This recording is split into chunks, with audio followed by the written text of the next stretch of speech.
Hi friends, how are you? I am fine here. I hope you will be fit and fine there. Today we are going to learn our unit number 6 and its title is Strike Against the War. યુદ્ધની સામે પ્રહાર કરો. છેલ્લે આપણે લગભગ અહીંયા આવ્યા હતા the clever once.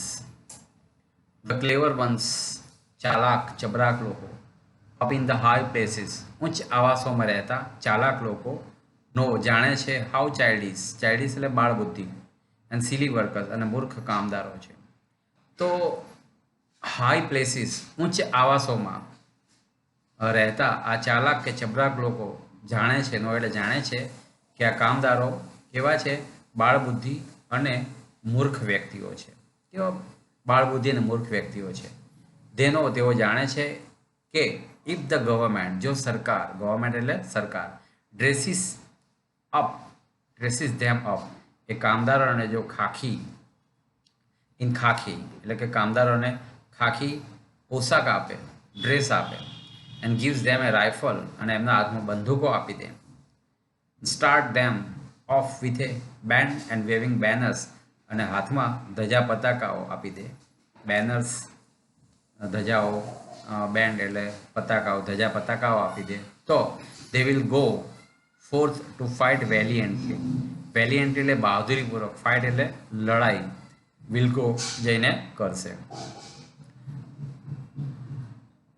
On enemies પોતાના અંગત દુશ્મનોની સામે તેઓ બહાદુરીપૂર્વક લડવા માટે જશે. ફરી એકવાર ચાલાક કે ચબરાક લોકો ઊંચા આવાસોમાં રહેતા ચાલાક અને ચબરાક લોકો જાણે છે કે આ કામદારો કેટલા બાળબુદ્ધિ અને મૂર્ખ લોકો છે. તેઓ જાણે છે કે જો સરકાર એમને ખાખી પોશાક આપી દે હાથમાં બંદૂક આપે અને ધજા પતાકાઓ આપે તો તેઓ પોતાના દુશ્મનની સામે બહાદુરીપૂર્વક વેલિયન્ટ એટલે બહાદુરીપૂર્વક લડવા માટે વિલ ગો એટલે જશે. આગળ જોઈએ ધે આર ટોટ એટલે શીખવવું એમને શીખવવામાં આવે છે. સાદા વર્તમાનકાળનું પેસિવ હોય છે that brave men die for their countries honour તેમને એવું શીખવવામાં આવે છે કે બ્રેવ મેન બહાદુર માણસો ડાય મરી જાય છે ફોર ધેર કન્ટ્રીઝ ઓનર પોતાના દેશના માન ખાતર કન્ટ્રીઝ એટલે દેશનો ઓનર એટલે માન સન્માન માટે તેમને શીખવવામાં આવે છે કે એમના દેશના માન ખાતર તેઓ મૃત્યુ પામે છે. What a price to pay for a vague idea એટલે નિરર્થક વિચાર માટે કેટલી મોટી કિંમત ચૂકવે છે. પ્રાઇઝ ટુ પે એટલે કિંમત ચૂકવવી. The lives of the millions of young men લાખો યુવાન માણસો આ નિરર્થક વિચાર માટે કેટલી મોટી કિંમત ચૂકવે છે. અનધર મિલિયન્સ ક્રિપલ એટલે અપંગ બની જવું હેન્ડીકેપ લાખો લોકો અપંગ થઈ જાય છે એન્ડ બ્લાઇન્ડેડ ફોર લાઈફ અને બાકીના લોકો જીવનભર બ્લાઇન્ડેડ અંધ બની જાય છે. એક્ઝિસ્ટન્સ એટલે અસ્તિત્વ made horrible for still more millions of human being લાખો માનવ જીવન છે હ્યુમન બિંગ લાખો માનવ જીવન છે એમનું અસ્તિત્વ કેટલું ભયંકર બની ગયું છે. અચીવમેન્ટ એટલે સિદ્ધિ અને લેગેસી અસ્મિતા અથવા તો પરંપરાઓ ઓફ જનરેશન આમ કહેવાય કે એક સદીથી બીજી સદી સુધીની the achievement and legacy of generation swept અવે એટલે નાશ થવું એક જ મિનિટમાં નાશ થઈ જવું ભૂંસાઈ જવું. તો સદીઓની જે કહેવાય સિદ્ધિઓ અને અસ્મિતા કે પરંપરાઓ છે એક જ મિનિટના અંદર ખાક થઈ જાય છે નાશ પામે છે. And nobody better off for all the misery અને આ તમામ યાતનાઓ દુઃખ છે આ તમામ યાતનાઓ કે દુઃખ નો બડી બેટર ઓફ એનાથી બેટર ઓફ એટલે કોઈનું કલ્યાણ થતું નથી. આ યાતનાઓ કે દુઃખોથી કોઈનું કલ્યાણ કે ભલું થતું નથી. ધીસ ટેરિબલ સેક્રિફાઈસ અભયંકર બલિદાન વુડ બી કોમ્પ્રિહેન્સેબલ સ્વીકારવા લાયક છે. આ ભયંકર જે બલિદાનો છે એ સ્વીકારવા લાયક છે.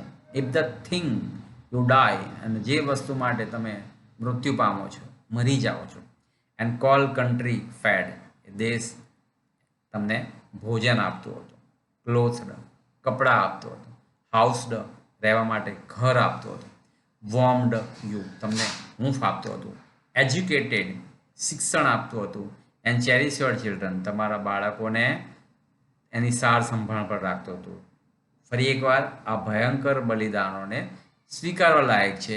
જે વસ્તુ માટે તમે મરી જાઓ છો એના બદલામાં દેશ તમારા બાળકને ભોજન આપતું હતું, કપડાં આપતું હતું, રહેવા માટે ઘર આપતું હતું, હૂંફ આપતું હતું, શિક્ષણ આપતું હતું અને એની સાર સંભાળ પણ રાખતું હતું. ચેરિસ્ડ સાર સંભાળ રાખવી.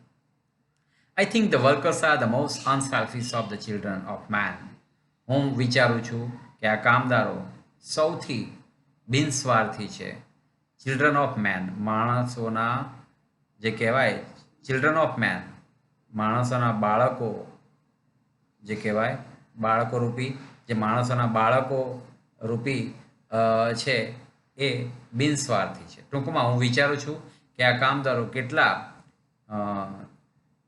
નિસ્વાર્થી છે, નિસ્વાર્થ બાળકો રૂપી માણસો છે. ધે ટોઇલ, જે સખત મજૂરી કરે છે, એન્ડ લીવ, જીવે છે, એન્ડ ડાય, અને મૃત્યુ પામે છે. ફરી એકવાર,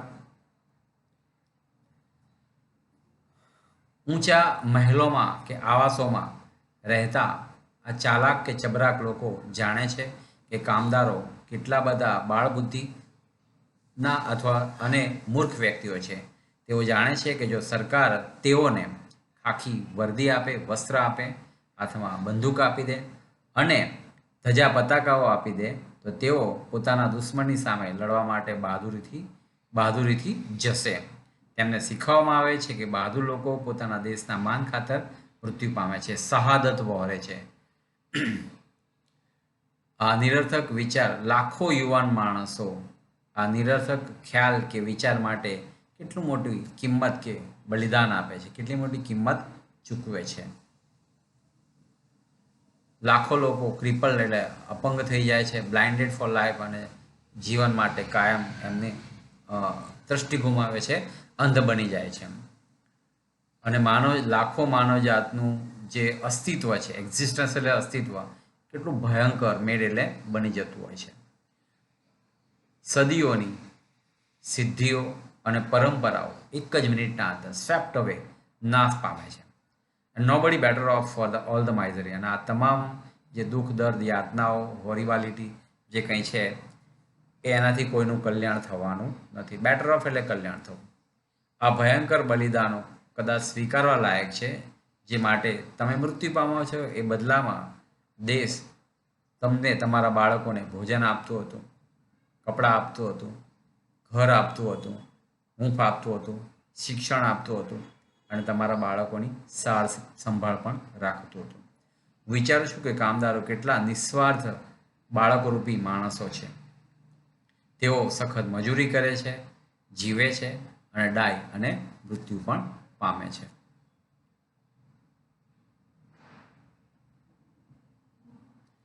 જીવે છે, મરે છે અને અન્ય લોકોના દેશ માટે જીવે છે અને મૃત્યુ પણ પામે છે.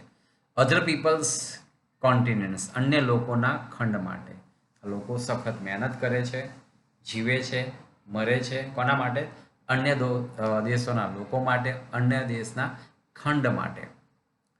અધર પીપલ્સ લિબર્ટીઝ, અન્ય લોકોની સ્વતંત્રતાઓ માટે. એન્ડ અધર પીપલ્સ હેપીનેસ, અને અન્ય લોકોની ખુશાલી માટે, ખુશીઓ માટે જીવે છે અને મરે છે. Workers have no liberties of their own. આ કામદારોને પોતાની કોઈ સ્વતંત્રતાઓ નથી. હેવ નો એટલે નથી, લિબર્ટીઝ એટલે સ્વતંત્રતાઓ, ઓન એટલે પોતાની. દે આર નોટ ફ્રી, તેઓ ત્યાં સુધી આઝાદ નથી. વેન દે આર કોમ્પેલ્ડ, કોમ્પેલ્ડ એટલે ફરજ પાડવી, બળજબરીપૂર્વક જે કે ફરજ પાડવામાં આવે, તેમને ફરજ પાડવામાં આવે છે ટુ વર્ક, કામ કરવા માટે 12, 12 કલાક ઓર 10, 10 કલાક ઓર 8 અવર્સ, અથવા તો 8 કલાક. તેમને દિવસમાં 12, 10 કે 8 કલાક કાર્ય કરવાની ફરજ પાડવામાં આવે છે. ત્યાં સુધી તેઓ સ્વતંત્ર નથી. દે આર નોટ ફ્રી, તેઓ ત્યાં સુધી સ્વતંત્ર નથી. When they are ill paid, ill paid એટલે તુચ્છ વેતન, ઓછું વેતન. ફોર ધેર એક્ઝહોસ્ટિંગ ટોઇલ, એક્ઝહોસ્ટિંગ એટલે અથાક જે મહેનત છે, કંટાળો લાવે એવી જે મહેનત છે, એવી મહેનત કરવા છતાં પણ એમને ઓછું વેતન ચૂકવવામાં આવે છે. ધે આર નોટ ફ્રી, તેઓ ત્યાં સુધી આઝાદ નથી. When their children must labour in mills and factories, જ્યાં એમના બાળકોએ શું કરવું પડે છે? મસ્ટ લેબર, શ્રમ કરવો પડે છે, મજૂર તરીકે કાર્ય કરવું પડે છે.